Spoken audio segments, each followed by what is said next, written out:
Jadi dia tak tahu bagaimana dia ni dalam sejarah berhutang dia.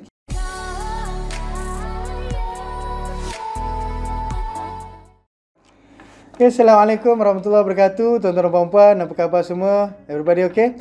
Baik, saya Erman bin Taib, CEO Airil Academy Sdn Bhd dan juga Principal Airil Property Sdn Bhd atau dikenali sebagai IRT. Baik, tuan-tuan dan puan-puan, apa saya nak kongsikan sekarang ni iaitu, pernah dengar tak perkataan sitos dan juga sikris? Apa beza dua ni, Man? Okey, baik. Dia macam ni. Dan apa tujuannya adanya sitos dan sikris ni? Okey, baik. Tuan-tuan perempuan fahamkan macam ni. Okey, apabila seorang individu dia nak buat pinjaman dengan bank.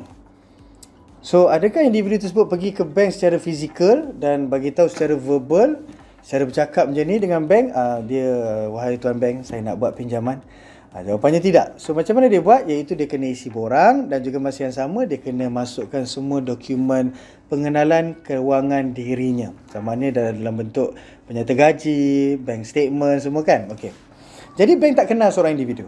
Secara personal dia tidak kenal. Maknanya bahagian pemprosesan tu dia tak kenal siapa yang mengantar ni. Apa yang dia kenal adalah dia kenal dokumennya.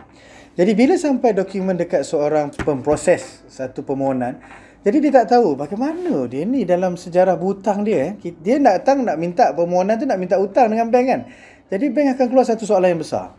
Bagaimana dia ni dalam sejarah berhutang dia?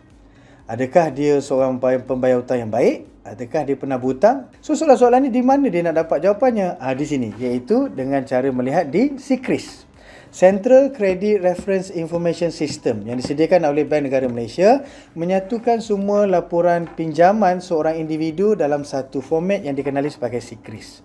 Apabila dia dapat laporan daripada SICRIS tu, dia dapat laporan SICRIS individu, dalam tu dia akan ada kotak-kotak-kotak, contohnya macam Januari, Februari, Mac, April, Mei, Jun. The magic number is 0 and 1, kosong dan satu.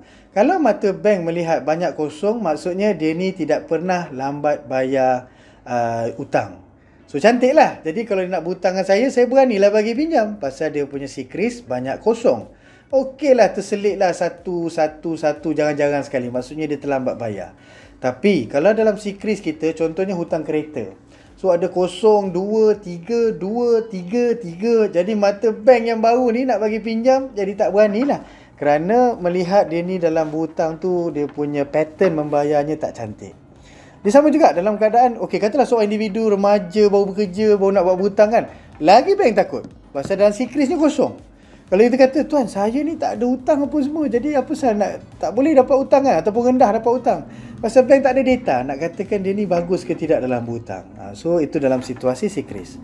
Yang seterusnya sitos. Sitos ni iaitu badan-badan lain menyediakan maklumat kepada satu platform namanya sitos. Sebagai contoh, bagaimana nak cek seorang itu bankruptcy? Bagaimana nak cek orang tu ada director, pengarah dengan syarikat mana-mana dan sebagainya. Di sini dia cek dekat sitos. Kerana Jabatan Insolvensi Malaysia akan sediakan maklumat kepada sitos.